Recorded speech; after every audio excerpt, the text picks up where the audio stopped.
What's the difference between Hojicha versus Sencha? Hojicha and Sencha are two popular types of Japanese green tea, but they are almost complete opposites when it comes to flavor and aroma. In this video, we're going to compare Sencha and Hojicha to see how each tea is made and how it tastes. Let's get started. So to start things off, let's take a look at the leaves. The sencha we will be using is the Yamaga no Sato, a deep steam sencha tea from Shizuoka. The Hojicha is the Noike Hojicha, made by Mr. Noike in Kyoto. If you take a look at the leaves, two things will jump out at you right away. The color of the leaves are completely different and the shape of the leaves are completely different. First, let's talk about the color. The leaves of Hojicha are a light brown, while Sencha has these dark green leaves. Even though Hojicha looks more like a black tea, it is still a green tea. Green teas are unoxidized while black teas are fully oxidized.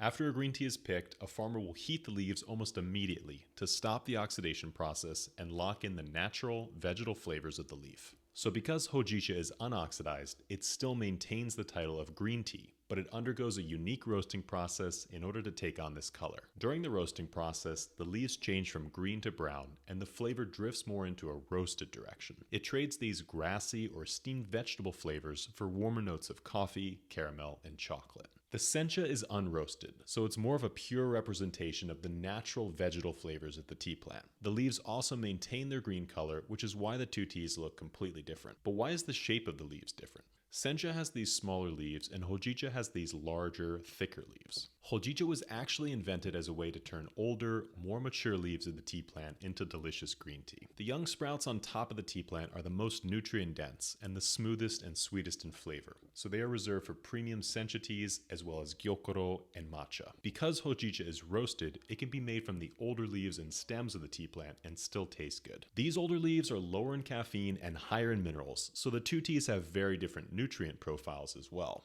Sencha is higher in caffeine, theanine, and antioxidants because it's made from the younger leaves and the antioxidants aren't roasted away. Because the younger leaves are more desirable for green tea, there's also a big difference in price between Hojicha versus Sencha. Hojicha can easily be half or a third the price of a Sencha because it's made from the cheaper tea leaves and stems. If you're looking for a great tasting, low caffeine tea for an affordable price, Hojicha can be a great option. But anyways, let's brew these teas up and compare the flavor of Sencha versus Hojicha. I'll be measuring out 5 grams of leaves and 150 milliliters of water to create a flavorful cup of each tea. For the sencha, I'll be using a lower temperature water of 70 degrees Celsius or 160 degrees Fahrenheit. The reason for this is that green teas like sencha are rich in catechins and polyphenols, which have many health benefits, but they can also produce a bitter flavor in the tea. During the roasting process, a lot of the catechins are removed from the hojicha, so it can stand up to a higher temperature. I like to brew it at 80 degrees Celsius or 175 degrees Fahrenheit to extract a rich, roasted flavor without bitterness. I'll brew each of these teas for 1 minute and then pour them out to do a quick taste comparison. But before we get to that, if you're enjoying this video so far, it would really mean a lot to us if you could subscribe to our YouTube channel so you can learn more about green tea every week. Now let's pour out those teas. You can already notice a huge difference in color of Hojicha versus Sencha. Hojicha green tea has this brownish orange color and Sencha is often yellowish green. The Sencha is a little bit cloudy while the Hojicha is clear. Before we taste these teas, I wanted to open up the teapots and get the aroma of the wet leaves. The sencha leaves smelled extremely vegetal, almost marine like seaweed, with notes of asparagus and edamame.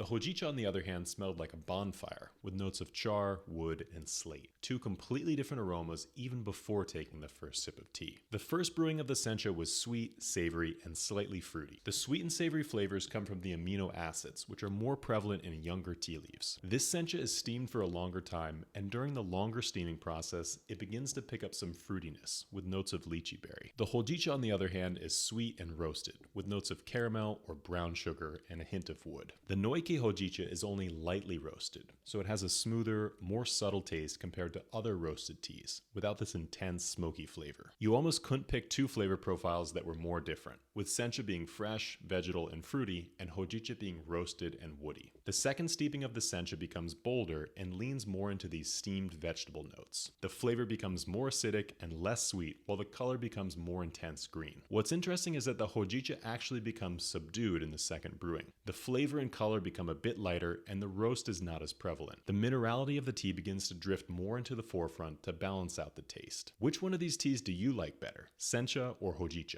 If you want to try some of the best pesticide-free sencha and Hojicha teas we found during our travels around Japan, you can find them all on our website, neoteas.com. Thank you all so much for watching. We'll see you next time.